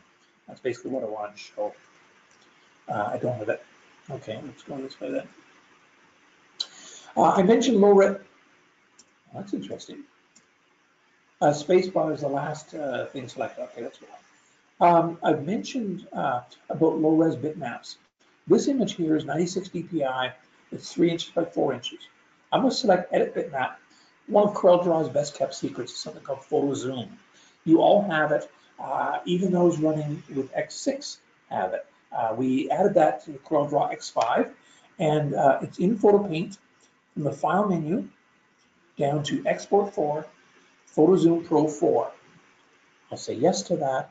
What this is going to do is it's going to allow me to upsample this raster image and create a much larger image. If it was a logo, a low-res logo, I could then take that and trace that. For time, I'm only going to make this about 400% larger. I'll click OK to this, and I'm going to save it on the desktop as untitled. I'm done. I'll close this off, close this one off. And again, I'm going quick. I do apologize for that, but you will be able to watch that in the recording. I'm going to go back up to my desktop, and an easy way to find that is click on Date Modified, and there it is right there. This is now a 5.8 meg file. I'll import and tap the spacebar. Here's the old image. Move this over here. Let's bring it to the front. So you see, same clear, crisp quality. I can now take this image, which is 12 by 17, and I can go ahead and trace that. It's a great way to create a much a better looking image. Tap P for center of the page, P for center of the page, and let's just move on to the next slide. Shift F4. So Power Clip. Power Clip gives me the ability to take an object or group of objects and put it inside a container. That container can be text, it can be a graphic element, or a group of elements. So in this scenario, I'm going to take this bitmap from my effects menu. There we go, moved it around on me. Power Clip, place inside frame. I'm going to use this arrow and click on that. Personally, I find that too long. I'm going to take this element, right click and drag, let the mouse button go, and power clip inside. I want to edit this. I can click on any one of these menus, or I can click on the proper menu item in here, and then or control click. That takes me into the edit state. Make this a little bit bigger, and let's stretch that out a bit. I'll control click outside, and that now has updated that image with that power clip. This one here, for those that do sublimation, and it should be most of you, if you deal with ceramic tiles, this object was created with my graph paper tool. I'm going to take this element, right click and drag, power clip inside, control click on this, and I can now adjust the size of this, control click outside. And what's nice about this is the graph paper tool actually creates multiple objects. We can see in our status bar, it's actually 70 objects. So if I ungroup this, I can now take these elements, space them out, print them out with sublimation ink, and sublimate those on tiles, and then build a backsplash in a kitchen, backsplash in a bathroom or a restaurant, whatever the case may be. Nice way to put your artwork where you wouldn't normally see it. Importing. So one of the questions was about importing bitmaps. I'm going to import. Let me just go into desktop. I'm going to go into the Condé folder again, and let's go this one here. So I want to import a bitmap image. Select the image, click import. I can either left click and drag, which will allow me to set the size that comes in.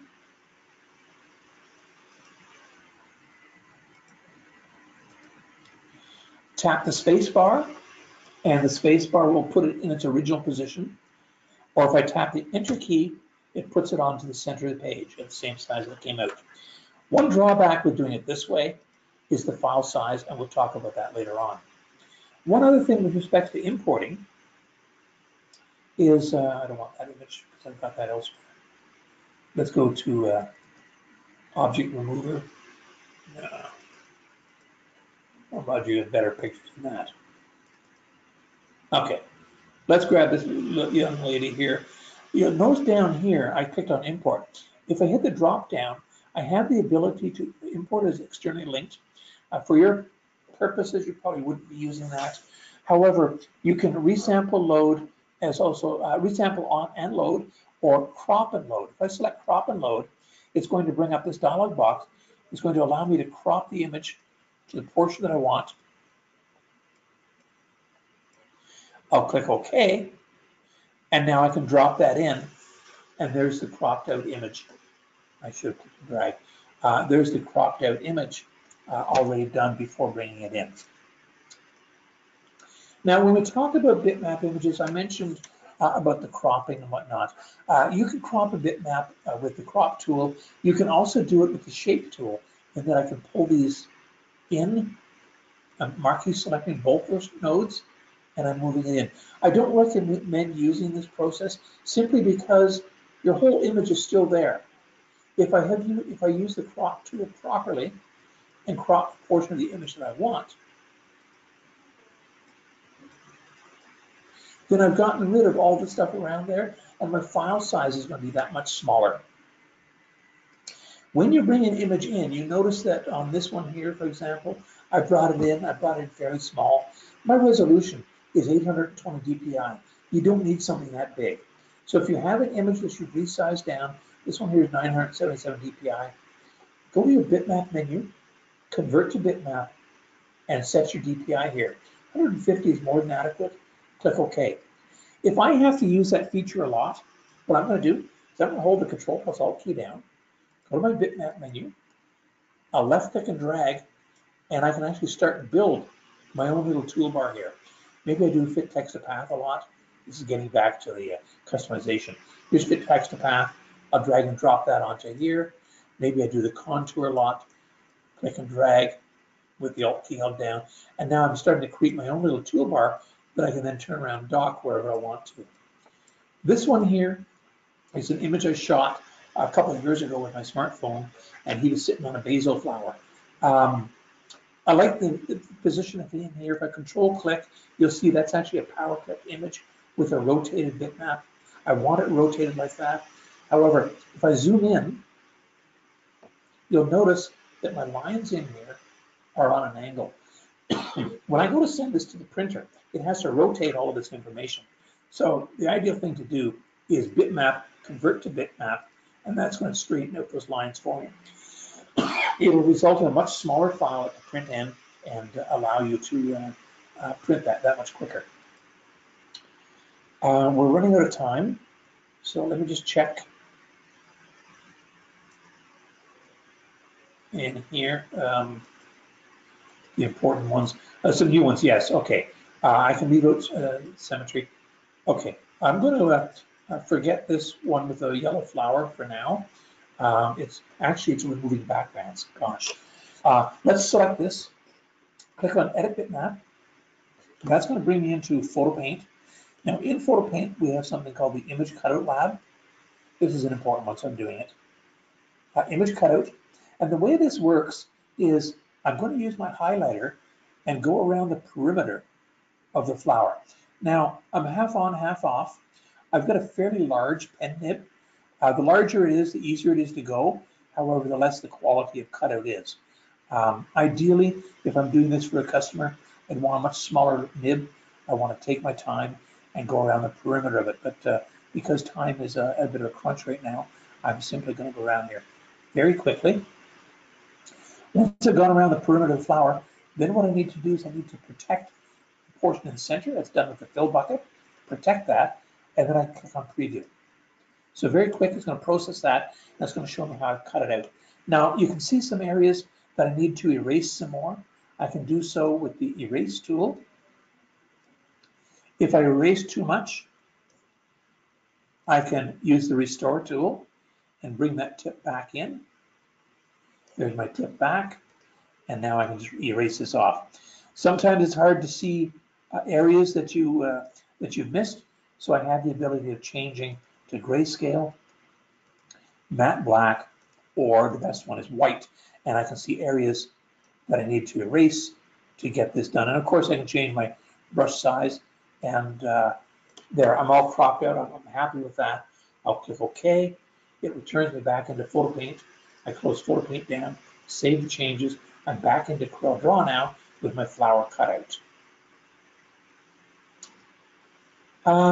So we've done a lot in, this is new in X8, the ability to add envelope and perspective to a bitmap. I'm going to click on here. I'm going to go to my effects menu, down to add perspective, zoom in a little bit, and I simply want to move these points to this corner. And I'll move this one over to here for now. So I figure out where it is. I can't see it yet. And I can simply move these in place. And now it looks as though this actual image is on the sign itself. So the ability to add perspective to a bitmap is new in 2018. If you want to create a virtual, I call it a virtual sample, something to send to the customer. We've got a coffee mug. They want to know what it's going to look like. They're going to buy 500 coffee mugs from you. It doesn't just do right to slap it on like that. What I can do here is I can come in here now and I can grab my envelope tool, zoom in. I'm going to double click this node. I want to delete it. I'll double click this node to delete that. And I'll pull this down. I'll pull this line down and match the curvature of the mug. I'll do the same with the top.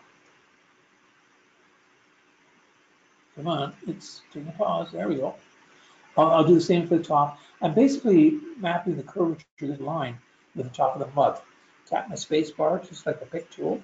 I'm going to move that up there. Maybe I want to make that a little bit smaller.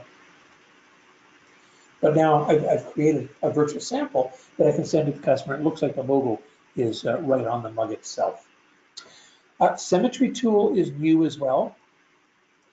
With the symmetry tool, I can right-click, create new symmetry, and what it's going to do is it's going to take the element that I just created, and it's going to create a symmetrical object from that. I can create new elements in here. I can color them, do a number of different things with them. I can increase my number of symmetry lines and create some pretty cool effects. If here I have the ability to show full preview. This gives you an idea what it's like. If I was to select one of these elements here, I can color it. I have to figure out which ones my original objects are. Easy way to figure out which the original objects are, of course, is to turn off the preview. They're the black elements. So symmetry allows you to create some pretty fascinating designs. It's fun to play with. Right-click, and I can exit or finish editing the symmetry, and it returns me back to my design. I want to save enough time for questions. This is a very important one. So Corel Connect. Corel Connect is where you access your clip art. Now, Corel Connect is a standalone application. You can also launch it within Photo Paint or within CorelDraw. If I want to launch it as a standalone application, I can go to my launcher and I can launch Corel Connect from within here. If I go to my welcome screen down to Get More, it's not there. It used to be. In 2017, it's there. From the design, from my document, the Windows menu down to Dockers, and here we have Connect. I'll click on that, and we also want to use the tray, so it's opened up the tray for me. Now, the way Connect works is basically I want it to search the Content Exchange. I can also have it search my OneDrive or Flickr. I can have it search specific folders. I want to turn these off, and I can have favorite folders or specific folders on the system. All I want it to search is the Content Exchange. So what I'm going to do is I'm going to type in here. Let's type in, let's see what's happening if I do ocean. It's searching through. It's searching for vector files. It's searching for bitmaps and fonts. I don't want fonts. So here we have some vector files. I don't want vector. I want the bitmaps only. So look through here. We find some bitmaps in here. Here's one for ocean. Now, as I drag this onto my page, watch what happens. It's going to download it, and looks like it's downloading it properly. That's not, I shouldn't say properly. It's this particular image is from our content exchange, so it's actually downloading it. If it was an image from Flickr or Photolio, it's going to tell me that the image has may have copyright restrictions on it. Now, I've dragged and dropped this into the page. I could just as easily create a number of trays down here if I'm working on specific jobs, and I can actually drag and drop that into the tray, and then later on, as I'm doing my mock-ups and whatnot, I can drag it from here up into my artwork and then use it from there. If I launch Corel Connect as a standalone, when I and add stuff to my trays, when I go ahead and launch CorelDraw and open up the trays, I'll see those trays there as well. Just close off the trays, and that's fine. I'll leave that one open. And let's just delete a couple of these because they're large on the page. And we'll go to my next page. Workspace customization, I've covered most of it as I've been going along. I did talk about creating the toolbars, fairly easy to do. I mentioned the Control plus Alt allows me to drag from one item to another. I can actually go, for example, I can go to my table menu. And let's just take the whole table menu, hold the Control plus Alt key down, go into my text menu, and I'm going to put this right at the bottom. So I've now taken, because I had the Control Alt down, I've copied it. If I had the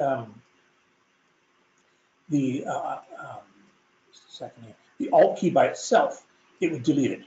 So I've lost my table menu from there, but I now have it underneath the text menu, and I can access it here. So you can completely customize your interface.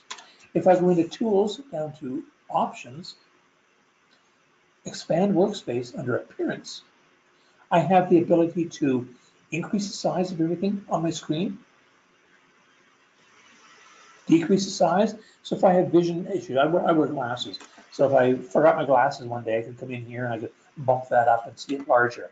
I can also change it to medium, dark, or I can go black. So I can change my interface whichever way I want. I also have the ability to change my window border color as well as my desktop color.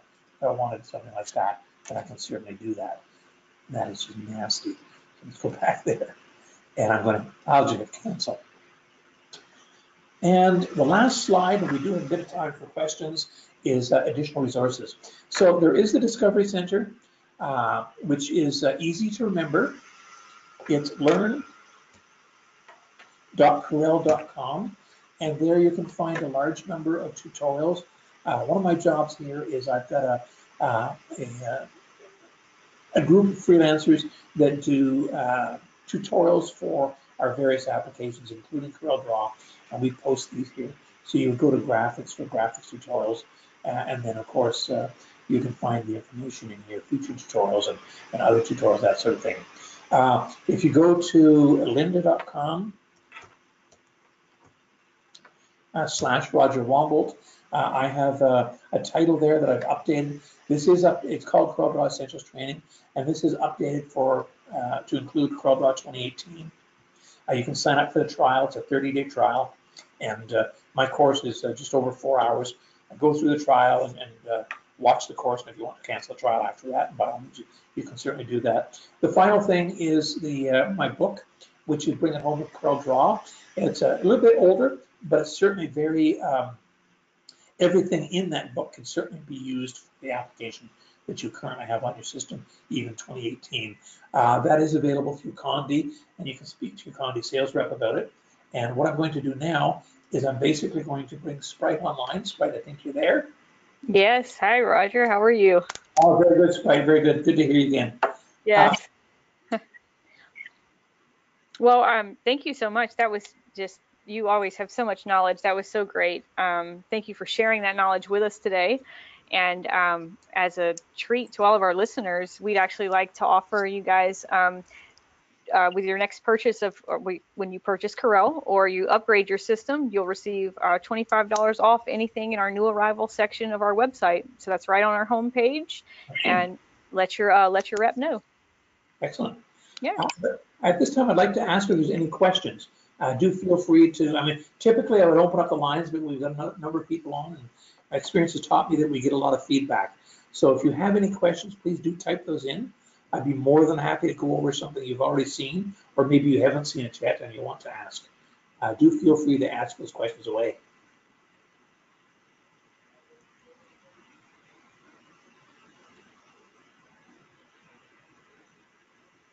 Any other good news, Sprite? What sort of new stuff can they see in this new section? Oh, we have all kinds of cool stuff. We have our new outdoor metal, our new linen, our new drinkware. We've launched, I think, 6 or 7 different types of mugs and cups. So just a whole bunch of exciting stuff. Our new garden stakes are up, so it'll be nice. Excellent. I might get the garden stakes for next year. There you go. There you go. This year, my tomatoes did very well. I had some yellow pear cherry tomatoes, and they were awesome. Oh, that's great. Yeah, we've had not necessarily a mild summer, but it's been raining the month of August, so that's nice. I like that. Everything's nice and green here. So the to ask questions, it'll be in your panel on the right-hand side. There's going to be a questions panel. You can just feel free to enter those questions in there. I'm not seeing any as of yet.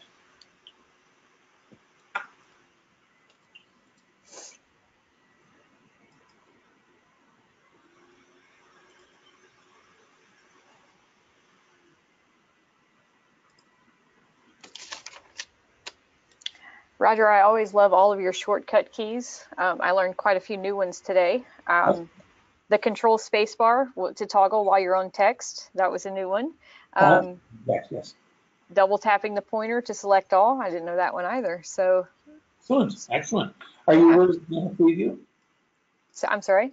Are you aware of the nano preview? So I'm zoomed into this page right now, and I want to go someplace else in my document. So I'm going to tap the letter N, and there is my preview of my entire page. And I can now move to any place else on the document and left click, and that's where it will lead me, so I can now continue working on this portion. You know, that's funny. I've done that before on accident and not known how I did it, so that's a good one. Yeah, so you can certainly tap the letter N, or bottom right-hand corner, this little magnifying glass. Where it really scroll down to meet, if you left click, you'll get the nano preview there as well. And that's one of the nice things about Draw, is there's more than one way to do the same thing. I can think of 7 different ways to give a solid object a color fill. Yes, that's true. It is a great program. It really is. It looks like we've maybe covered everybody's question. Let me just check the questions panel. Oh, wait a second now. Can you snap line say, oh, yes, I've answered that already. How do you adjust to view all of the font? It appears to be cut off. Usually all of the font can be seen if you select text and convert to curves. I'm not sure what you mean by if it's cut off, if you're typing text. Jill, would you mind expanding on that a little bit? If you mean you're typing a string of text, when you select off, you're only seeing part of that text. If that's the case, I'm thinking it might be an issue with potentially a corrupt font or video driver. Now, an easy way to check your video driver is if you go Windows key letter R and type in DXDIAG, that's DirectX Diagnostics. It's going to open up a panel it may ask you if you want to check and see the drivers are digitally signed. Say yes to that. It'll then open up a panel, and just click on the display tab. On the bottom, on the 3rd line down on the right-hand side, you'll have your video driver with its date. You want to check to make sure you're running something fairly current. I'm not, but you'll want to check to make sure you're running something fairly current. If you're not, left-hand side will give you the name of the video card, a manufacturer. Go to that website and download the driver. Typically, they're free of charge. It usually doesn't take very long to install, and that could potentially resolve the issue. The other question I would want to know is, do you see the If you don't see all of the font, go into wireframe and do you see all of the font in that state. So it's it depends.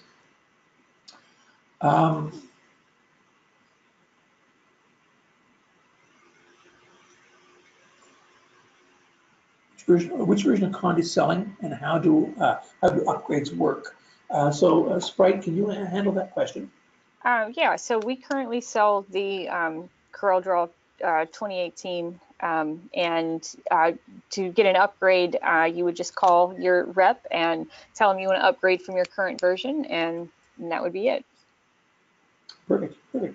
Yeah. Can you show me how to place a first name over an enlarged initial and then some cutting board styles? Oh, maybe like a fit text to path? I'm thinking, let me try something here. I want my name, Roger, and Brian, do tell me if this is what you're looking for. And then I would type it again, maybe make it smaller.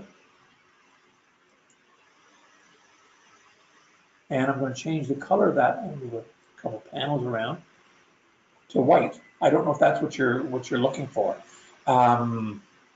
You would have to create as two separate text objects. The other thing I'm thinking is maybe drop cap, but what a drop cap is it's where the first letter of a word is much larger. If that's the case, then you're looking at something like using artistic text, and it would look something like this. Make that black and get rid of the O. I get rid of that. Well, practically the next year. Brian, is that what you're looking for? Can you just respond to that, please? What's working on? Thank you, Jill, for your comment.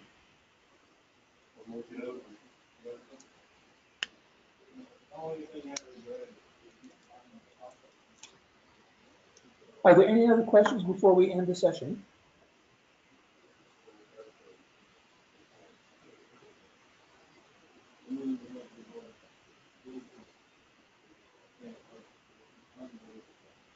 Sprite, do you have any final comments? No, just thank you so much, Roger. And of course, you guys, if you all ever have any problems with Corel, you need some help doing some design work, you can always email me, smcdonald@condé.com. And, thank you, Roger. I always learn so very much from you. You are the best. Thanks very much. I appreciate the kind words. So Brian responded. Sometimes they have, okay. So yeah, I understand what you're looking for now, Brian. I think thinking of that, I'm part of an epilogue engraving page and a couple of other engraving pages. I've done a fair amount of engraving. So he's talking about maybe you have like a large, let's go with a large B. In the center, you're going to have a box over here. And we'll make this box white with a finer outline on it. And then we'll put the first name in here. I think we're talking about that hid because it's in the back. So I want to go to Objects, Order, move the panel out of the way. My go-to panel is in the way, apparently. So that would be Objects, Order, to front page. So maybe something like that. It's a matter of printing the or creating the elements and just stacking them up the way you want. Does that look a little bit more like what you're looking for? Now, of course, for this particular one, I would use a different font for that B. My last name is actually W, so let's just go with a W. And then I'll take this and make that a little bit bigger. And I might want to use a stylized W, maybe script or calligraphic style or something like that. Okay, looks like that answers your question. That's perfect. Ladies and gentlemen, I want to thank you very much for your time. I've had a lot of fun here. A couple of technical issues, but that just allowed me to show you what would happen if you ran into technical issues, which It does happen from time to time. So again, thank you very much for that. Sprite and Meredith, I think you're quietly in the background. Thank you very much for this opportunity. And I'm going to end this session now, and hope you folks have a great afternoon. Thanks, Roger. All right, bye. Thank you, Roger. You're welcome.